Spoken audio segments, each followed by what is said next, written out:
rules are meant to be broken, and for those of you nodding your head along in agreement, chances are that you would not last very long in a horror movie. Character deaths in several standout genre examples can nearly always be traced back to the moment where they made the decisions to contravene their own personal mandates. So with that in mind, I'm Ellie with What Culture, here with 10 horror movie characters who died breaking their own rules.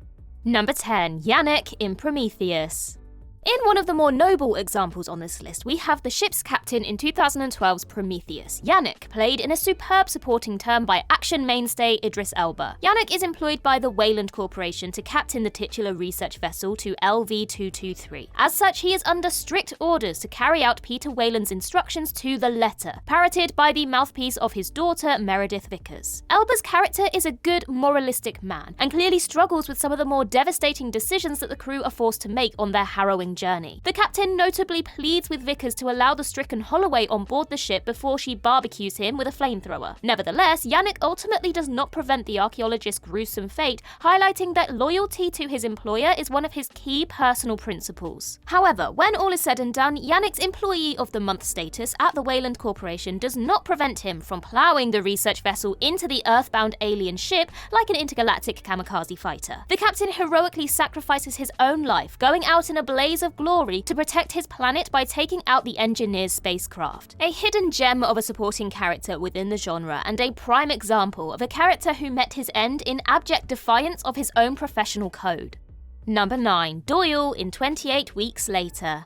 Now, this may seem ludicrously harsh, but hear us out. Jeremy Renner plays Sergeant Doyle in the 2007 apocalyptic zombie horror 28 Weeks Later. A sniper by trade, he hails from Delta Force, one of the most elite special operations forces on the planet. As such, his responsibilities and mission prerogative as a top-tier marksman should be clear. The role of a sniper is to observe and protect from afar, the military epitomization of the phrase hit and don't get hit. Doyle's compassion is his undoing, abandoning his post and immersing himself in the thick of the action to help survivors escape District 1. This ultimately leads to his heroic death before our protagonist's very eyes. Knowingly placing himself in harm's way to push start an escape car, Doyle is incinerated by military flamethrowers in abjectly harrowing fashion. While ultimately remembered as a noble, self-sacrificing character, Doyle died breaking several pretty clear-cut military rules. In addition to abandoning the principles behind his elite sniper training, the marksman perished having flaunted one of the military's most basic rules: always follow orders. Refusing to mow down potentially uninfected survivors was unquestionably courageous and principled. However, this was technically still a direct contravention of the soldier's duty, and set motions in an event that eventually culminated in his fiery demise. To be fair, we did warn you that this assessment would be exceedingly harsh. Number 8. David in Shaun of the Dead. Anybody who has seen iconic zombie outing Shaun of the Dead even once is familiar with just how much Dylan Moran's David despises Shaun. The 2004 masterpiece is one of the seminal films of the genre, arguably the godfather of 21st century comedic horror. It also introduced mainstream audiences to the comedic partnership of Simon Pegg and Nick Frost, who used the film as a springboard for their wildly successful Cornetto trilogy. Moran's dour Irishman harbours secret romantic feelings for Shaun's girlfriend Liz, despite the fact that he is going out with her friend Diane. As such, he has a rule that he sticks to rigidly: undermine Shaun as much as possible. David attempts to steadily chip away at his relationship with Liz, and never failing to provide a pessimistic, lambasting soundbite even in the midst of a zombie apocalypse. David's petulant mandate manifests itself in hilariously petty ways across the film, eventually culminating with him attempting to shoot Shaun after the latter punches him in the aftermath of Shaun's mother's death. The Irishman seems genuinely remorseful after Diane unleashes an impassioned tirade where she makes it clear that she is aware of his feelings for Liz. Unfortunately, in the midst of breaking his inherent rule and being nice to Shaun by apologising, David is promptly dragged out of the window and ripped to bloody shreds by the frenzied zombies. Number 7. Tori Breyer in Brightburn. While Brightburn was lamented for failing to live up to what is a riveting central premise, it does provide a notable case study in characters dying in contravention of their own rules. The premise of the 2019 horror essentially sees Orphan meet Superman. An alien spaceship containing a young child crash lands in Kyle and Tori Breyer's barn. Conveniently enough, the couple can't have children of their own and accordingly adopt the mysterious boy. They commit to the rule of never revealing the newly named Brandon's alien origins, hiding the spaceship in the barn to maintain the cover-up. Brandon soon reveals a malevolent side to his personality, in addition to superhuman abilities. He soon discovers the spaceship after it begins emitting an alien message, leading to Tori breaking the couple's rule and revealing the truth behind his adoption. Unsurprisingly, Brandon does not take the news well, embarking on a homicidal rampage that claims the lives of his adoptive uncle, father, and countless hapless cops dispatched to deal with the omnipotent being. Finally, the boy, eventually dubbed Brightburn, flies Tori into the clouds after she attempts to kill him, dropping her to a pancake-esque fate thousands of feet below. If one is to adopt an alien child and keep their heritage secret, it is clear that one had better stick rigidly to that rule. Number 6. Francis Dolarhyde in Red Dragon. It speaks volumes regarding the unsettling nature of Francis Dolarhyde's character that he is the primary antagonist in a film featuring infamous cannibal psychiatrist Hannibal Lecter. Dolarhyde terrorizes the cast of 2002's Red Dragon as his murderous alter ego, the Tooth Fairy, so named for Dolarhyde's propensity to bite into his victims after killing them. Ray Fiennes' chilling serial killer carries out his heinous mandate on the instruction of an insidious alternate personality, referred to by the Tooth Fairy as the Great Red Dragon, inspired by a painting by William Blake. Dolarhyde follows the rules of the malevolent Red Dragon to the letter, until he meets a blind woman named Reba who he falls in love with. His alternate personality insists that Francis kill her, but he is unable to do so, breaking the rules that dictate his twisted mandate and setting off a chain of events that result in his death at the hands of Molly Graham in the climactic sequence of the film. It is also worth noting that based on his murders of the entirety of families earlier on in the film, the MO of Fiennes' painting-eating killer was to mercilessly and methodically carry out his kills, leaving absolutely no survivors. Abandoning his usual ruthless rules of engagement to hold Will Graham's son hostage in an emotionally charged standoff ultimately costs Dolarhyde his life.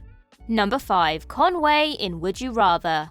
Would You Rather is the type of movie that leaves viewers curled in a ball rocking themselves in shell-shocked horror. To say that this is a dark film would be the understatement of the century. The 2012 horror's appallingly gratuitous violence quite literally verges on torture porn, somewhat cheapening what is actually an electrifying watch. The movie is exactly what it says on the tin, except in this case the classic party game channel's Saw. The movie swiftly descends into an utterly morbid examination of the darkest aspects of human nature. Psychotic billionaire Shepard Lambert concocts a twisted dinner game comprised of various people desperate for cash, and the rules are simple. Win the game, win some lucrative financial reward. Unfortunately, said game is one that would make Jigsaw wince. Highlights include simulated drowning, fireworks exploding in unprotected hands, and the slicing open of one's own retinas with a razor blade. Rather unsurprisingly, only one player can survive and win. The late great John Hurd's Conway doesn't even get close. A recovering alcoholic, Hurd's character necks an entire decanter of whiskey after Lambrick offers him $50,000 to do so in the early goings, compromising his personal principle of sobriety. He attempts to leave soon after when he discovers the depraved extent of the billionaire's sick ruse and is summarily executed with a gunshot to the head.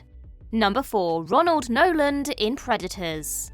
With hindsight, it's hard to imagine how Lawrence Fishburne's Noland survived as long as he did. Predators sees the famous franchise transported from Earth to an alien world. The expansive, deadly terrain is essentially the equivalent of an intergalactic game reserve, where unsuspecting elite soldiers find themselves dropped without explanation to act as the proverbial rabbit to the Predator's hounds. Amongst this charming assortment of Earth's finest mercenaries, soldiers and psychopaths, Noland is a US Air Cavalry soldier, the lone survivor remaining from his particular group of human prey. Scratching out a meager existence by scavenging predator technology and hiding from the terrifying extraterrestrial killers, Noland has been driven mad by his time alone in such a hostile environment. As such, his one rule is to avoid detection by the predators at all costs. Royce and his ragtag group of killers find out the murderous extent of Noland's desire to survive as he locks them in his hideout, attempting to smoke them to death so he can steal their equipment. Regrettably for the devious scavenger, in his haste to do so, he fails to consider that a group of well-armed savages might just possess weaponry capable of attracting their pursuers. Lo and behold, Royce uses an explosive to draw the predators to their location, and Noland is duly dispatched by the arriving tracker in an explosion of crimson gore. Number 3. Rory Adams in Life. Now, although I personally am unfamiliar with the intricacies surrounding the exact specifications required in order to be an astronaut, I would assume that a pretty basic unspoken rule of space travel is to think and act rationally. Space is a truly hostile environment, a dark, silent vacuum stretching on endlessly in every direction and capable of turning a person inside out in seconds. Astronauts find themselves separated from these terrifying surroundings by nothing more than a few layers of high-tech metal. Any rash, spur-of-the-moment decision, no matter how innocuous, could result in the deaths of the entire crew. As such, the conduct of Ryan Reynolds' Rory Adams in 2017's Life likely does not feature in NASA's how-to manual. Adams' actions are plenty heroic. The engineer puts himself in alien visitor Calvin's path by rescuing biologist Hugh and subsequently being contained in the lab with the murderous extraterrestrial. However, by even attempting the rescue, Adams flouted an integral rule of space travel, breaking Calvin's quarantine and jeopardizing the rest of the crew. Even more lamentably, as an engineer, Adams probably should have been aware of the potential pitfalls of using a flamethrower on a space station, even when faced with such a terrifying situation. While he somehow manages to avoid char-grilling himself, the flamethrower eventually falls from his dead hands, triggering the sprinklers and allowing Calvin's escape through a duct. Number 2. Tom in Bird Box.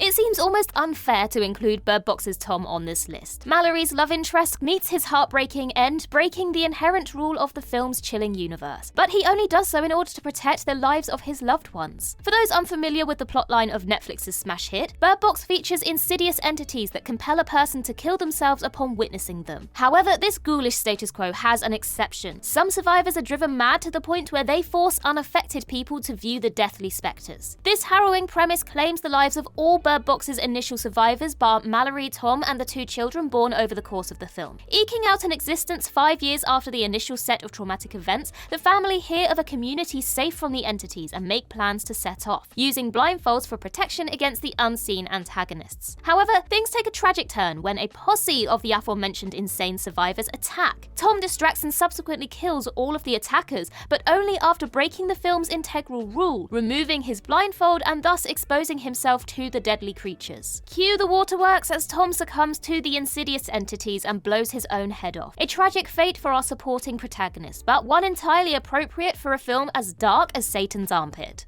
Number 1. Lee Abbott in A Quiet Place. Lee Abbott's demise in A Quiet Place bears uncannily tragic parallels to Tom's Bird Box death, as both men sacrifice their lives in the interest of protecting their families. John Krasinski's character breaks the golden rule of his cinematic universe in order to save his children from the nightmarish antagonists that populate 2018's genre-redefining horror. The entities that terrorize our protagonists in A Quiet Place are terrifyingly formidable aliens. Seemingly impervious to any manner of human-inflicted damage, the creatures possess super hearing, allowing them to track any surviving human unfortunate enough to step on a twig or knock over a piece of debris several blocks away. As the film's ominous tagline succinctly puts it, if they hear you, they hunt you. The penultimate sequence of the film sees Abbott's children trapped in the family truck by one of the antagonists as they attempt to make their escape. Lee is seriously wounded during the ambush. Realizing that he has but one option remaining to save his children, Krasinski has audiences reaching for the tissues in short order. He signs to his deaf daughter that he always loved her, before letting out a wordless, impassioned roar of guttural emotion to distract the creature. The heroic Lee draws the monstrous being away at the cost of his own life, and breaking the film's unbreakable rule in the process: never make a sound.